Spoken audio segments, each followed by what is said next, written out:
Okay, good evening and good morning for those in Korea and in Asia, and welcome to our seminar. So I hope that you are safe and doing well despite all the challenges that we have here at home and abroad. So our thoughts are with the Ukrainian people and others suffering from the war. I'm Gi Shin, Director of the Shorenstein Asia Pacific Research Center. I'm really happy to welcome you all to our seminar today on gender equity in higher education, Korea's experience in global context. So this quarter, we have a special series on the theme of negotiating women's rights and gender equality in Asia. In this series, we are looking at women's rights and the diversity and complexity of gender issues in contemporary Asia. In particular, we examine how they affect political, economic, and cultural changes in the region, as well as lingering challenges. Great, thank you so much, Professor Shin, and welcome to all of our guests. I apologize for my internet. It may be a little unstable. I hope I don't drop off the call. But while I have you here, again, welcome to our very important and timely panel on gender equity in higher education, Korea's experience in a global context. It seems that news about gender tensions in South Korea are in the news every day. And between low birth rates and these veritable gender wars that we're experiencing, that we're seeing in South Korea, there's a serious challenge to the South Korean social fabric. And our panelists today are poised to reflect on gendered educational disparities and the social, cultural, and economic forces that are shaping Korean women's lives during and after higher education. Our two panelists today will also place Korea's experience in a comparative context by discussing global trends in gender and higher education. I'm so thrilled to introduce our two wonderful speakers. I'll just explain a couple of things. Each speaker has been asked to present for roughly 15 minutes. And then after the two presentations, the presentations will be followed by a 30-minute period of Q&A. And as you were listening to the talks, if you have questions, please put them in using the Q&A function on the bottom of your Zoom screens, and I will read your questions and pose them to our speakers. So our first speaker today is our very own Dr. Christine Min Watipka, who's an associate professor of education and by courtesy sociology and director of the master's program in international comparative education and international education policy analysis at the Stanford Graduate School of Education. She received her MA in sociology and PhD in international comparative education from Stanford University. Among her professional activities, she's consulted on girls' education policies for the Ministry of Education in Afghanistan. Her current research contributes to the scholarship at the intersection of gender, diversity, leadership, and higher education. And she has many articles that have appeared in such journals as the Comparative Education Review and International Sociology. Our second speaker will be Dr. Namhee Kim, who is currently an associate professor for the Department of Education at Ewha Womans University. Dr. Kim holds a PhD in education, in adult education and human resource development from the University of Minnesota, Twin Cities.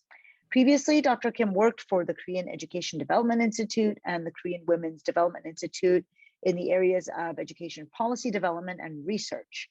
She taught at Texas A&M and Northcentral University here in the United States, and her research interests include women's career development, critical human resource development, and international education. Without further ado, then I will turn the mic over to Dr. Watipka for our first presentation, please.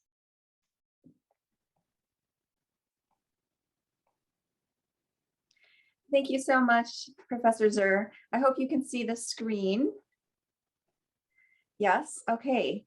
Well, hello, and thank you for the opportunity to present on global trends in gender and higher education for the Korea program community. To start, it is important to lay out the reasons why the topic of gender and higher education is important and for whom. For women, the topic is important because for many centuries, women were excluded from all aspects of higher education. Nowadays, though, however, it is widely accepted that it is women's right to participate, and this is only contested in the most traditional of regimes, such as current-day Afghanistan under Taliban rule. Higher education for women also has numerous benefits. For individuals, higher education leads to the realization or fulfillment of one's talents and potentialities, and better career and salary outcomes, which lead to greater gross national product. Greater numbers of women in higher education benefit colleges and universities through the knowledge and innovation women produce through their research. Women faculty members have also been found to serve as mentors and role models for all students, not just other women. Women graduates greatly benefit societies, especially in leadership roles. In positions of political authority, women tend to be concerned with issues related to health, social spending, and education, which help lift individuals out of poverty and help them lead high quality and healthful lives. As business leaders, having more women CEOs and board members result in higher profits and returns to shareholders. And in sum, there is little doubt of the value of higher education for women. The issue of gender in higher education is important for men for many of the same reasons mentioned for women. The status of men in higher education, as we shall see, has also become a topic of concern due to the decline in men's share of enrolled students and graduates. This declining share of men worries some scholars and policymakers, such that efforts have been put in place to attract more men to colleges and universities. Whether this concern or these efforts are necessary is contested because, as we will see, men tend to do well without four-year degrees and can earn relatively high salaries with degrees from vocational and technical institutes, or even with secondary high school diplomas alone. Unfortunately, the same cannot be said for women. Now, before we move on, I would like to point out the need for expansive notions of gender that go beyond definitions of gender in terms of just women and men. This is because current polling estimates that at least 2% of the world population identifies as transgender, gender fluid, non-binary, or other ways. As such, higher education spaces need to be inclusive of all gender identities. With that said, I must note that the data I'm presenting today, unfortunately, come from international organizations that have yet to collect or report data beyond the gender binary. Let us begin by looking at trends in enrollment ratios by education level for the world. The y-axis indicates the gender parity index, with 1 indicating gender parity or equality for females and males. What this figure shows is that at the beginning of the time period in 1990, enrollment rates favored males, but that has changed considerably over time. As indicated by the green line with circles, primary education reached gender parity in 2013. For secondary education, as indicated by the blue line with squares, there is near gender equality now. The slope for tertiary education, indicated by the chartreuse line and diamonds, is much steeper. Gender parity was reached sooner, by around the year 2000, and has continued to climb since then, such that women outnumber men in tertiary education around the world. Let's pause here and consider the reasons for the massive worldwide growth in women in higher education. There are several explanations at various levels of analysis. At the global level, the inclusion of many once excluded groups and individuals to many additional spheres of society was made possible in part by the global community's attention to human rights following the atrocities of World War II. In subsequent years, many countries around the world gained their independence and established universities and colleges that had never been closed off to women. Not long after, women's rights movements gained momentum globally and in individual countries, thereby bringing about increasing rights to women, changed attitudes towards gender roles, and with greater economic development, a decline in birth rates. Developing countries were hungry for teachers, medical professionals, and other highly educated workers. At the societal and personal levels, families felt the need for more than one household income with the rise in neoliberal economic policies. Women pursued higher education for their personal growth and fulfillment, as well as financial protection after the loss of a spouse due to death or divorce. Finally, as we shall see, women have been ramping up their education credentials to offset labor market discrimination. As you can imagine, tertiary enrollment by gender differs considerably depending on a range of factors. Let us break down the data starting by country income. In fact, as shown by this figure, tertiary enrollments match perfectly with country income. Perhaps not surprisingly, we see that shares of both women and men are highly represented in tertiary education in high-income countries, with close to 90% of the age cohort of women and 70% of the age cohort of men enrolled. Although at lower levels than in high-income countries, it is still the case that more shares of women compared with men are enrolled in tertiary education in upper, middle, and lower middle-income countries. At the other end of the spectrum are low-income countries, which have not only the lowest shares of students enrolled in tertiary education, but also lower shares of women compared with men. Tertiary enrollment also differs by geographical region. At the world level, just over 40% of the age cohort of women versus approximately 35% of the age cohort of men were currently enrolled in tertiary education in 2020. Enrollments were highest for women and men in Central and Eastern Europe at over 90% and 80% respectively. Participation was very high in North America and Western Europe, where women had the same enrollment rates as women in Central and Eastern Europe at just over 90%, while men's enrollment was lower at around 70%. Finally, of interest to this audience are the figures for East Asia and the Pacific. Here we see that just over half of the age cohort of women was enrolled in tertiary education, while the share of men was around 45% in 2020. Moving on, how do the figures vary by fields of study? Let's start with students enrolled in science, technology, engineering, and math, or STEM fields. In research I conducted with colleagues in the Graduate School of Education here at Stanford, we found gender disparities in the global average of the percentages of students enrolled in STEM fields of study between 1998 and 2018. Over that 20-year period, as indicated by the top red line, we see that considerably more men than women were enrolled in STEM fields, and the trends changed only slightly. At the beginning of the period, approximately 35% of men were in STEM. By 2018, that number dropped very slightly to 32%. As indicated by the lower blue line in 1998, approximately 14% of women who were enrolled in tertiary education were in STEM majors. 20 years later, in 2018, that number ticked up only about 2 points to 16%. So despite the efforts of many countries, programs, and individuals, STEM continues to lack appeal to women students and may be losing its appeal to men as well. If women were not enrolling in STEM areas of study, then in which fields can they be found? And how does their participation in those fields change over time? In this slide, we see women tertiary graduates from 2010 to 2016 or 2018 in 9 countries. In most years, in most countries, women were highly represented among graduates of education, as seen by the gray dashed line, and the arts and humanities, as seen by the solid black line.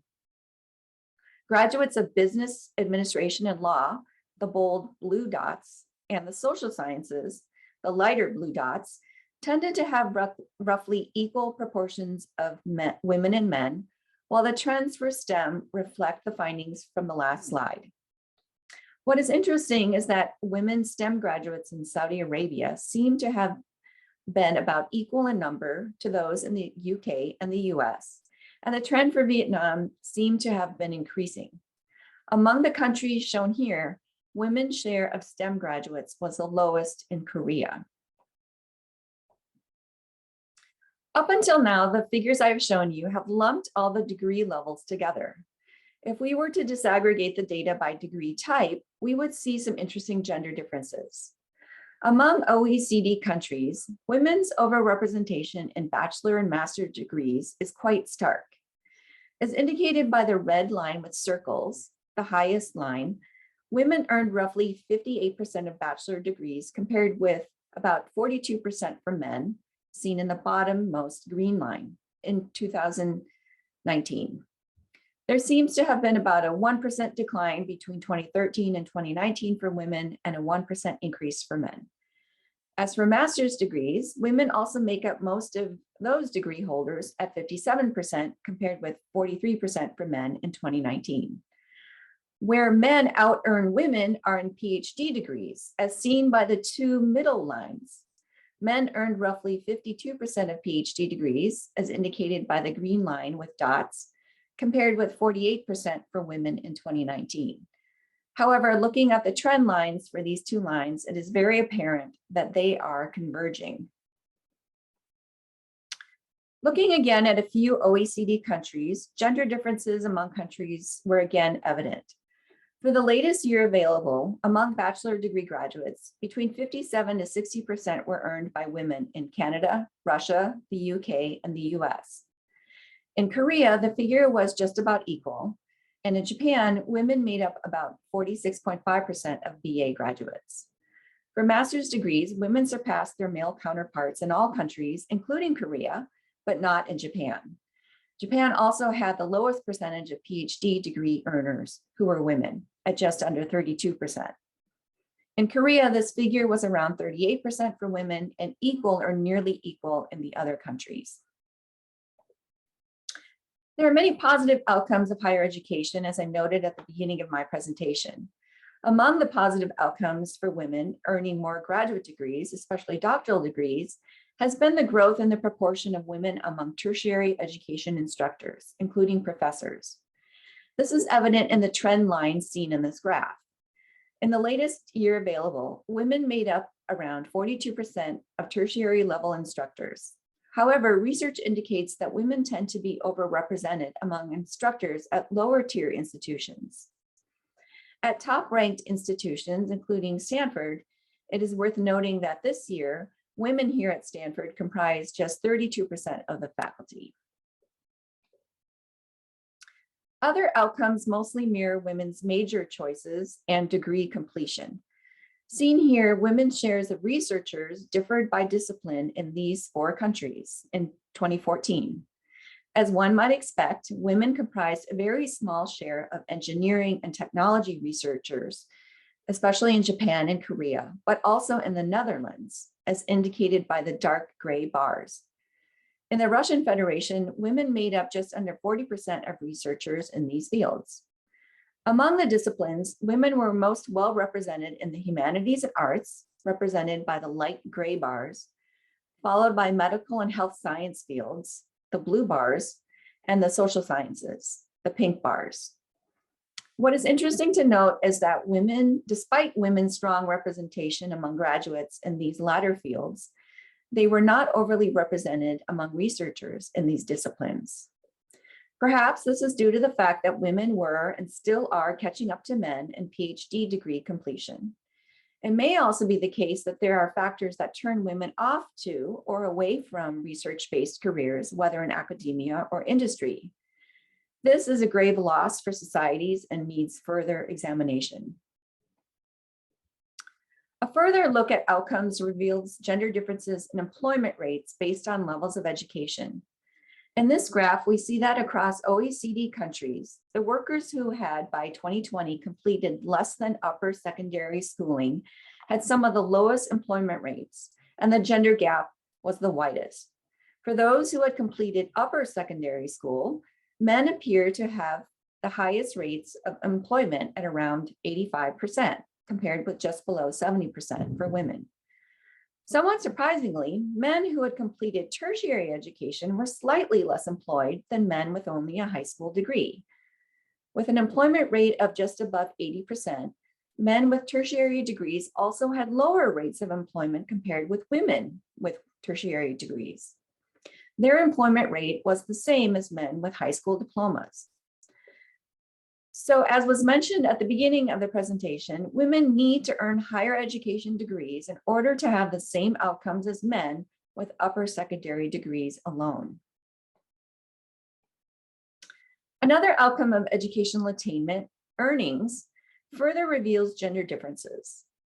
Looking first at OECD averages, we see that whether women have earned a tertiary degree, seen in gray, a high school degree, seen in orange, or below upper secondary school education, seen in blue, they earn less than 80% of what men earn.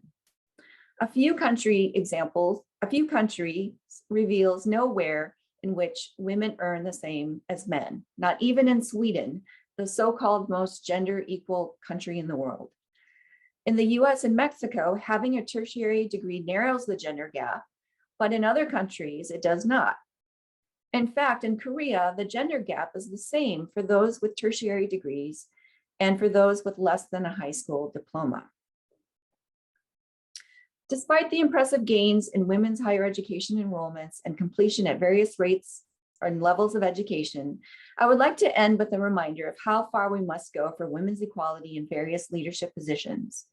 On one hand, as seen by the orange bars on the far right end, women continue to dominate traditional occupations as teachers and healthcare workers, notably two careers hit hardest by the COVID-19 pandemic. To the left of those bars, we see women making up 34% and 39% of professors and tenured academic positions, respectively, but only 20% of university leaders. Also, while women represent 3/4 of public school teachers, they comprise only slightly over half of public school principals. On the other end of the graph, women are severely underrepresented among heads of state, chief executive officers at the time of initial public offering, and other high status, highly rewarded leadership positions, especially in for-profit industries. The reasons for this are many and go beyond the scope of this presentation, but they are well worth keeping in mind as we consider the consequences of women's growing participation in higher education and the ongoing gender disparities in outcomes. Thank you for your attention, and I look forward to your comments and questions after the presentations. Thank you so much, Professor Watipka. It was so enlightening, and I'm sure there are a lot of questions. Please, audience members, remember to keep your questions in mind. You can also start to craft them and put them in the Q&A so that we can, we'll be off to ask our questions as soon as the second presentation is over. All right, so our next presenter is Professor Kim, please. I'm glad to be here to present Korea's experience in terms of gender equity in higher education. These are the areas of discussion that I want to present. I'm going to talk about students, faculty, and curriculum, and students' school experience. Students, we see global trends, as Dr. Watipka just mentioned. Undergraduate level, the number of female students has grown for decades and has now surpassed men. Master's level, we have more female students than male students. At doctoral level, we still have more students, male students, but the gap is closing. So maybe in 10 years, I think we might have more female doctoral students.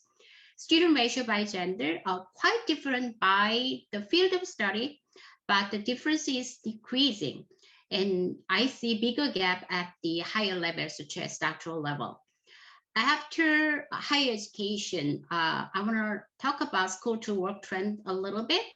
Right after their graduation, both genders' career path look similar. But as they move forward to their career up to mid stage, their paths are becoming different. These are some statistics that show undergraduates. Left is higher education enrollment rate by gender. As you see, We used to have many more male students in the past, but around 2015, the trend has been reversed. College entrance rate shows the same trend. At the graduate level, the number of students at graduate schools, we do have now many more female students.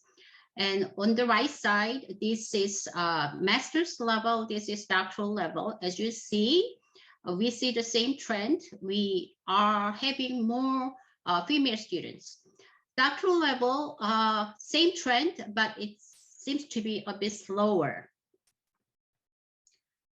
Faculty, number of female faculty has grown very slowly for decades, helped by a national policy initiative. I'm going to talk about the policy a little bit later. In STEM areas, the gender gap is still large. Compared to the ratio of female students, representation of female faculty is low. Compared to other professional fields, female representation in higher education is low. As you see the graph here, women in professional fields, this is female faculty ratio in national and public universities.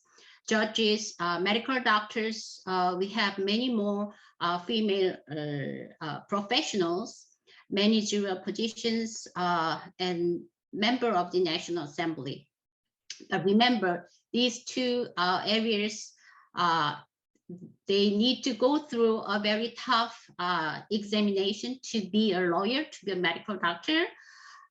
It means if they work hard, if they study hard, they can make it. But being a professor, being a faculty member is different. You have to be selected by a certain group of people. So there are some differences in terms of recruitment and selection. So overall, for status in higher education, a huge gap exists by gender, but luckily it's improving, but very slowly. This is overall full-time female faculty ratio. Now we have about 18% of female faculty at national and public universities. Since 2003, Korean government started a new policy, which is called the Policy on Women Faculty Increase. People recognize the severe imbalance between female faculty and male faculty. The government tried to fix the imbalance. So it initiated some kind of policy. Since then, until now, we have different stages, and the policy has revised. I believe it helps to fix the gender ratio in higher education, especially for the faculty level. The goal of this policy is to fully utilize highly qualified women doctorates in the society. And it was to correct the underrepresentation of women faculty in higher education. So two types of actions were taken. Legislation, so we revised some acts and laws. And the government used two strategies. Mainly, they provided gender equality hours, and the government allocated women-only faculty quota. This is an additional quota. So some universities, if they prepare, if they plan the university level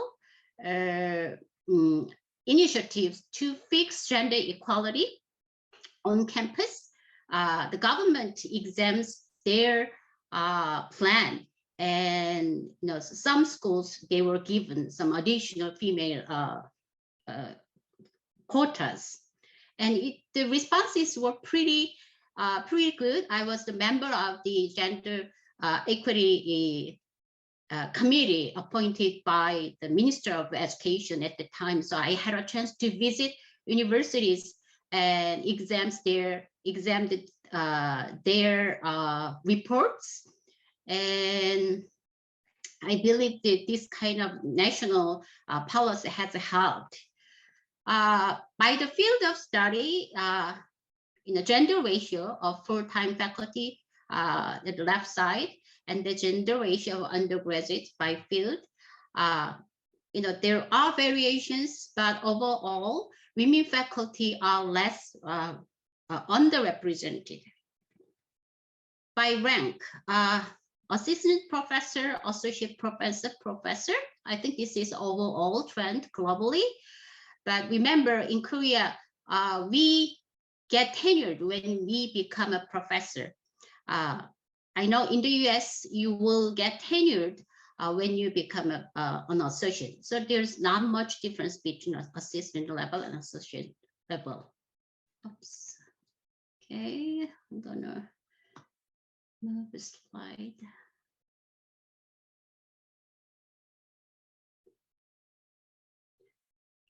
Okay, by leadership role, female faculty ratio in leadership role, this is the ratio in main committees, and this is the female faculty ratio in key positions.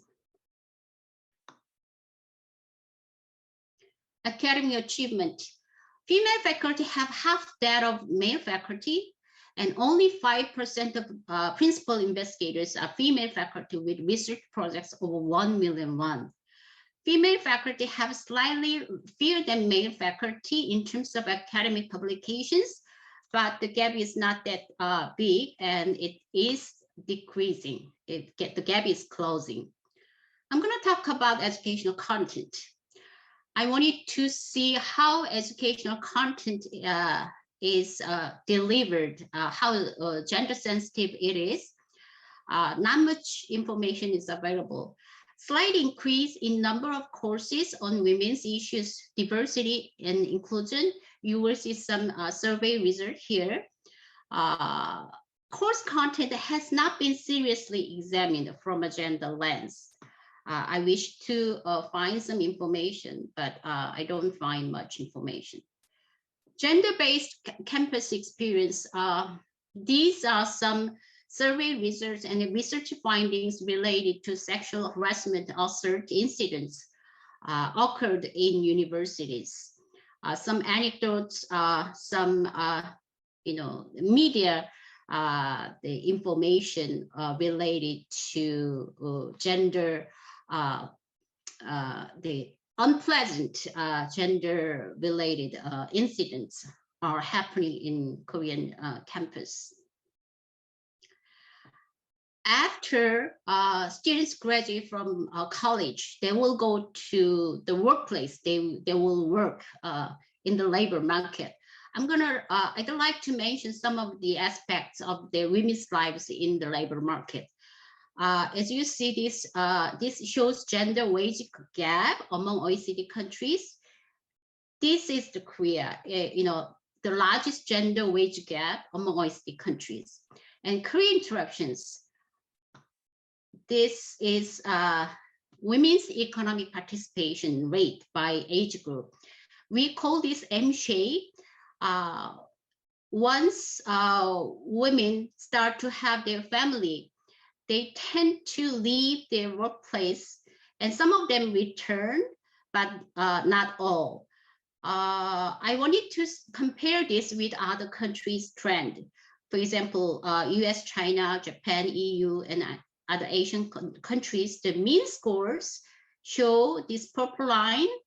I don't think this is an M-shape, but Korea is clearly a different trend. Women's employment status in the labor market, even though they have jobs, their status in the labor market are not as good as males. If you see this, this is gender ratio of non-regular employment. So 47% have some kind of non-regular employment, such as part-time contract work. Women in management is about 20%, 22% as of 2020.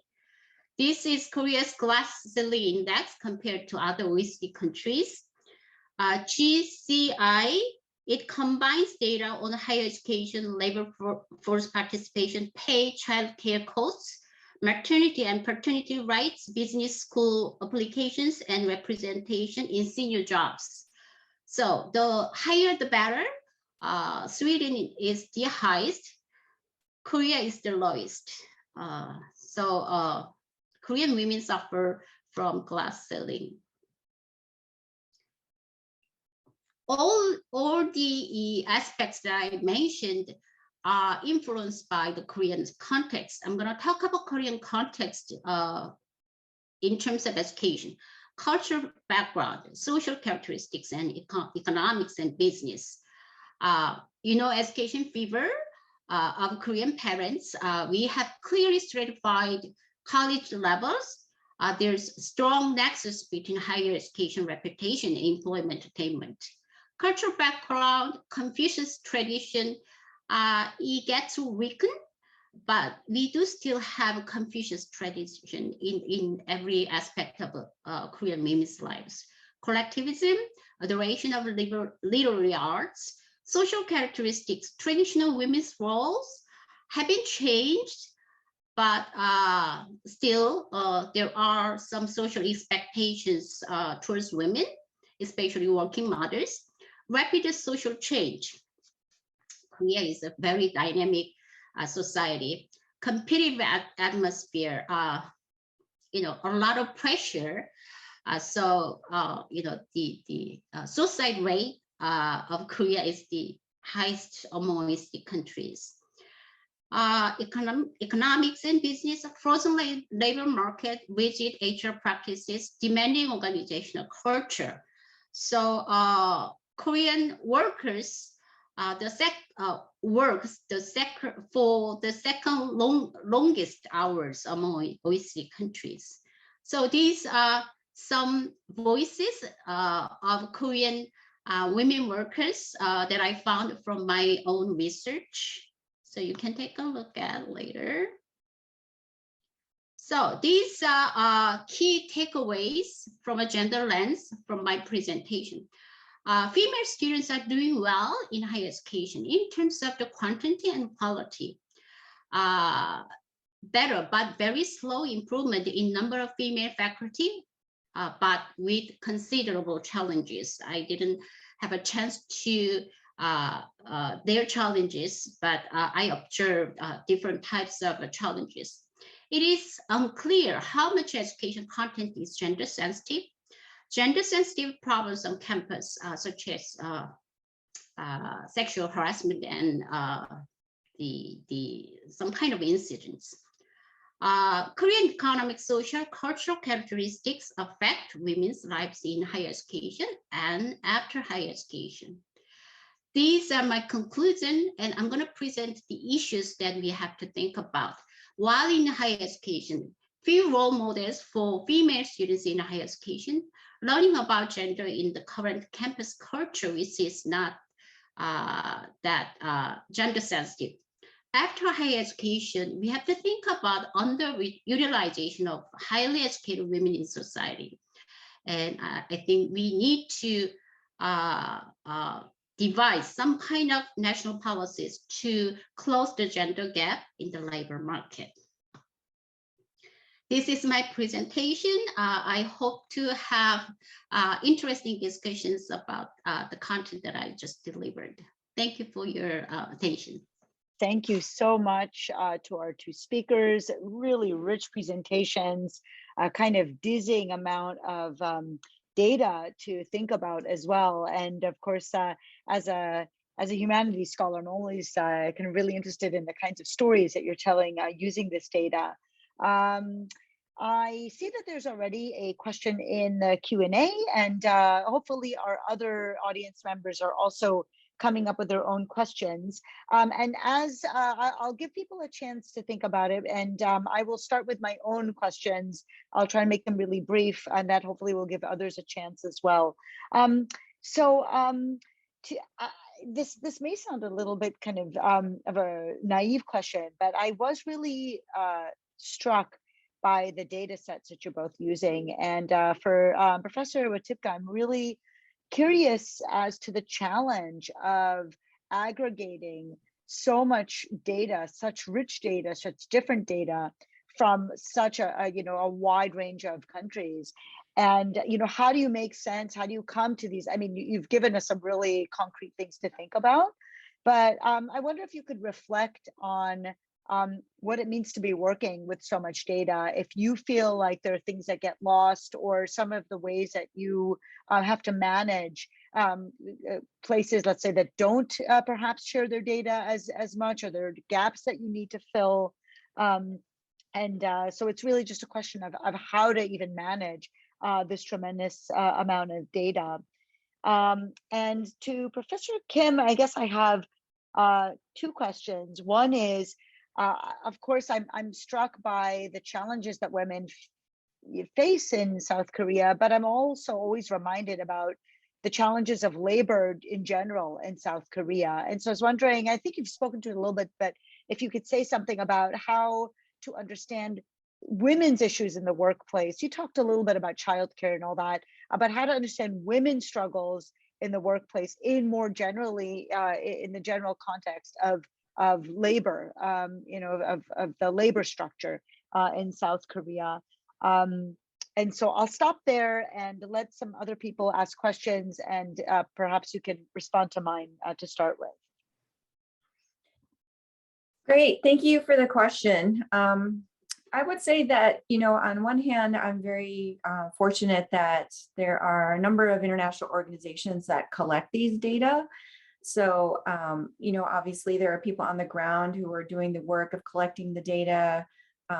Individual schools and colleges and universities will collect their data. And, gender has just long been a variable that countries and institutions have looked at. And so we do have, data that we can look at over time and look at trends and see how things have changed.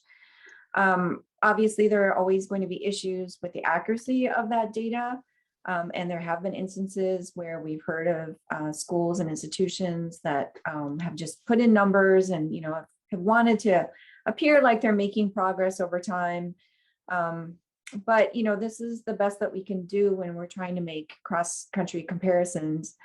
I did highlight the fact that, unfortunately, a lot of the gender-related data do simply look at the gender binary, but there are movements, at the global level and in different countries to think more expansively about gender identity and to collect corresponding data that also will allow individuals to indicate what is their gender identity, so that we can have a more accurate sense of who are in the classrooms and who are our graduates. And yeah, most of the data are freely available online. When I started my PhD at Stanford in the mid-1990s, the data weren't online, and I had to collect them by hand from statistical yearbooks from UNESCO, and that took a lot of work. So, people here in the audience can go and find these data and use them. And, I think the work that I do with my colleagues is to provide that big picture and to say, what are the global trends and why do we see these changes in a relatively short amount of time? I talked about post-World War II, just in the last, 80 years or so, we've seen really fundamental changes around the world that, up until that point in history, women, had certain places in societies in most countries around the world that were, pretty low status. And so the amount of change and progress for women has been nothing but, really radical change. And we're very fortunate that we have been able to chart that over time. So I think, of course, the work that's qualitative and that contextualizes the data and provides country level context, like the work that Dr. Kim is doing, is vitally important. And that's not to say that one set of data are better than the other.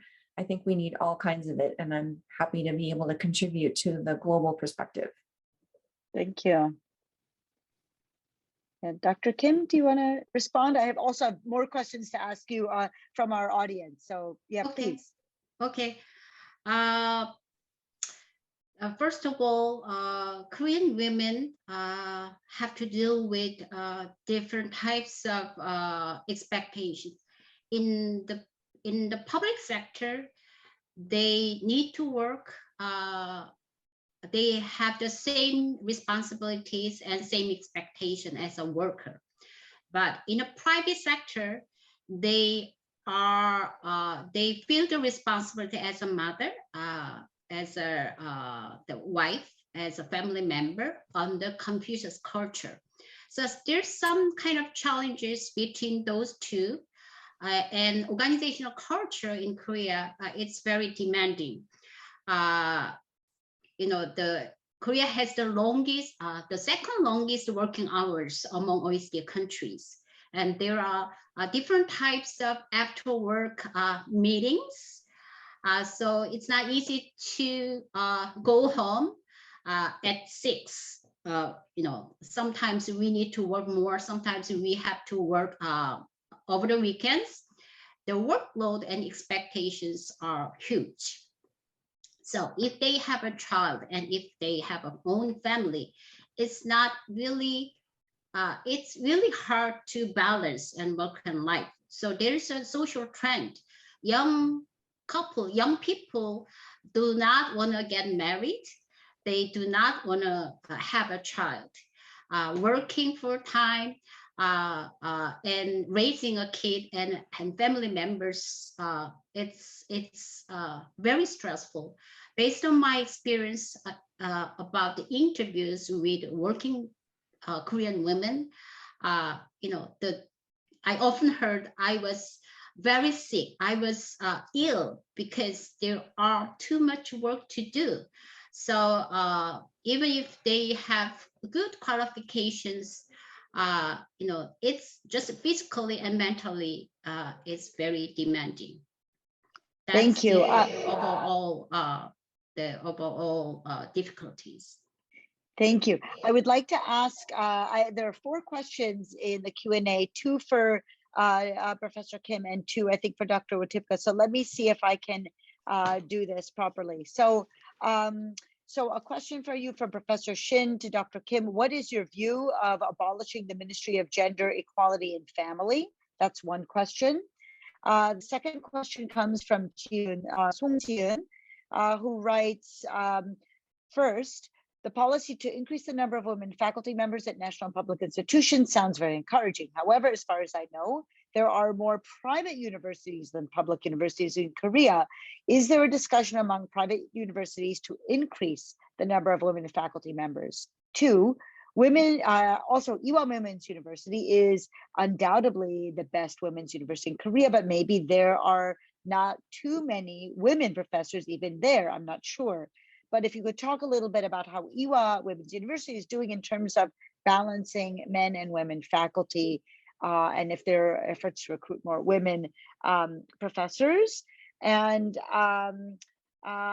for Professor Watipka, and as Dr. Kim, to prepare your responses, thank you for the opportunity to discuss gender equality and higher education. I'm intrigued by Dr. Watipka's presentation.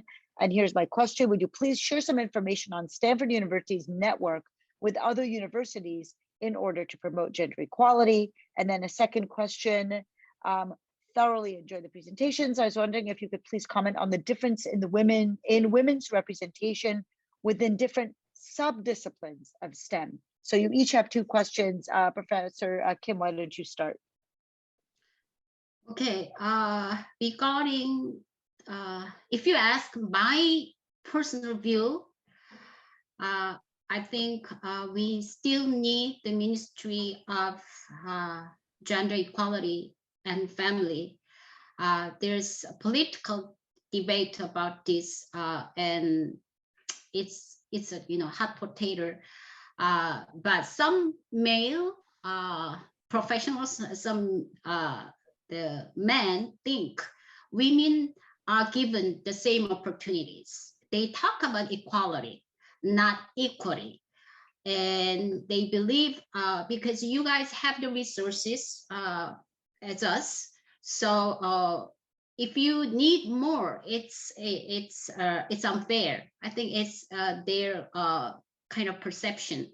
But from the point of equity, we women need to more assistance, because there are social challenges that we have to deal with. So I believe there's something we still have to improve in terms of gender equity. So I don't agree with the current government's direction. And the private university, Ewha, Ewha is one of the best place to work as a Korean female faculty. I don't have the overall number, but let me talk about my department. We do have 5 female faculty members and five male faculty members. And one of the 2 of them, one female, one male, they both take key positions at Ewha university-wise. So the Ewha has the good status, but we are the grade level. And other private universities, there are some variations, but from the government side, it's hard to force some kind of changes in terms of female faculty ratio. So now governments try to focus on the national universities and public universities. And as of now, private universities are better in terms of gender ratio among faculty members. Thank you. Professor Watipka, would you like to answer? Yes, just really quickly. I see we have more interesting questions in the Q&A. To the question about Stanford, I'm not really familiar with efforts to network with other universities. I think part of the issue is that, elite institutions like Stanford, don't really want to claim that we have a problem. When I looked at the data and found the statistic that I provided in terms of women's representation among faculty, it has gone up. And I know that there are efforts in individual programs and departments and schools to raise the number of women faculty. I think there are, a number of really great programs like the Association for Women in Science that are doing their part to, provide mentorship and opportunities for women to consider careers in academia. But in terms of a network across institutions, I am personally not aware of one, but it's something that I would be really interested to find out about. In terms of the specific fields of STEM, as you can imagine, and some of the data that I present do show that women tend to be the most underrepresented in engineering fields and much more represented in the natural sciences fields. Natural sciences can often lead to careers in medical and health related fields where we see representation of women. And so that's understandable. Engineering is often seen as something that's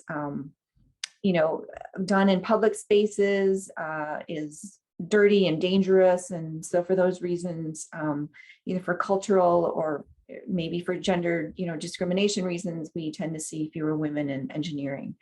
But thank you so much for the questions. Great, thank you. So Dr. Kim, there's another question here for you. You mentioned the role of the quota policy in facilitating women's representation in higher education, and the question is about whether there are any negative implications of this policy. For example, are women not taken as seriously as their male counterparts in Korean higher education? If so, how are institutions addressing this? Would you like to try and respond to that? Okay, negative responses from women faculty's point of view. They feel they said they are treated differently because they are kind of labeled as extra. They were admitted because of the extra the quota. So they were treated as a kind of token, and so they, it took some time for them to become an inner member. So at the beginning of the policy implementation, I heard a very depressing stories from the female faculty who were hired through the policy, and from the university's point of view, once they have one faculty member in their department, in the past they didn't have any female, and once they have one, they are satisfied. They feel we are done. So it's their responses were kind of reactive, and they stopped there. So they didn't feel pressure to have more female faculty, and so the progress is quite slow. But from the government side, it's not easy to increase the quota continuously now. So they have changed different, using different incentives. That's why it is quite slow in terms of the number of increase. Those may be the negative, the aspects that I observed. And Dr. Watipka, do you want to try and do you have any responses to this question about some backlash or ways that this kind of corrective policy may be encountering resistance?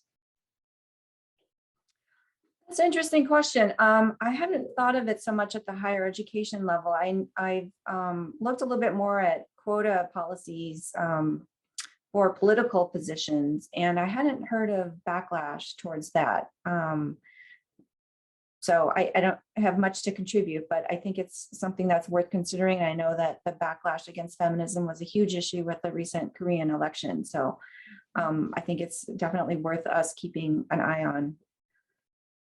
Okay, well, we have 1 minute left. I do have a kind of a question that I want to ask either of you or both of you, and it's a little bit maybe outside the topic, but it's about boys. As a mother of 2 boys who I've watched sort of struggle in school, and kind of really thinking about what I thought structurally how education really kind of props up boys, and men end up being more successful. And I sort of watch the education structure, and I watch, the girls and boys in class and as they mature. And I ask myself, in this sort of singular and very important focus that we have on achieving equality and gender equity and giving women opportunities, is there a shift in the balance? Are we sort of perhaps not noticing or not paying attention? And I think some of it came out in those graphs where you see the gaps are closing and maybe men are starting to, to drop off. Is this something that we should be thinking about them at all because, men have had their chance and now we have to really just focus on women? Or is this something that in the literature, are we also concerned about young men in education? That's a great question, Daphna. I think, sitting here in a graduate school of education, I work with colleagues who look at K through 12 education. And there, there's been a lot of talk about how the way the school is structured, the system of, discipline and grades and, sitting in your seat and doing well really favors girls, is sort of the lore. And I think the unfortunate effect of that is that having gone through that system, we see boys turned off to going on for further education. But the fact of the matter is that higher education, I think, is really, at least here in the United States, and which makes it one of the best systems of higher education in the world, is that it really encourages a very different kind of learning approach.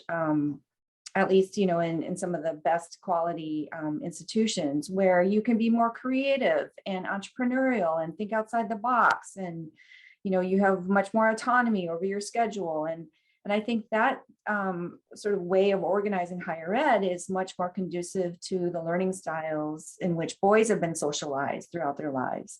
And so if only, boys and men would get to higher education, I think they would realize that there is a space for them and that they can thrive. Of course, again, there's wide variety depending on the type of institution and the type of field of study. But what really makes American higher education, such high quality and have such great outcomes for individuals is the ways in which education is just vastly different from what most students have experienced up until that point. So I would just encourage all people of all gender identities to, find that right place for them. I'm going through college admissions with my 2 children right now, and there are a lot of great choices out there. There's something for everyone. Thank you. Dr. Kim, I'm curious about your reactions. Are Koreans worried about boys in Korean society, or is that not a concern at all? It's a concern, especially if you have boys. Because boys' parents were worried about their boys because they are generally behind the goals in middle school, high school, even in college. Girls are doing really, really well. But the real problem is their educational outcome is not linked to social outcome. That's a problem. So I still believe we need to see the result of the educational outcome in the society. So we need more female professors and leaders in the society, and then the boys, girls will have better balanced gender perspective, and then no matter their gender is, at that point we can say that we need to fully unleash personal possibilities, personal potentials in the society. So I think we still in the stage of thinking about how girls how they can perform well in the society, like as they did in the school. That's my interest. Of course. Well, thank you. I'm sorry I stole 4 minutes of your time. A big round of applause and a warm thank you to our 2 fantastic speakers today. I learned so much from both of your presentations, and this such an important topic. I hope we can continue to collaborate and learn more from you. And I believe that we are done for this evening. So have a good night, afternoon, morning, depending on where you are, and see you again at our events. Thank you. Thank you. Bye, everyone. Thank you. Goodbye. Bye.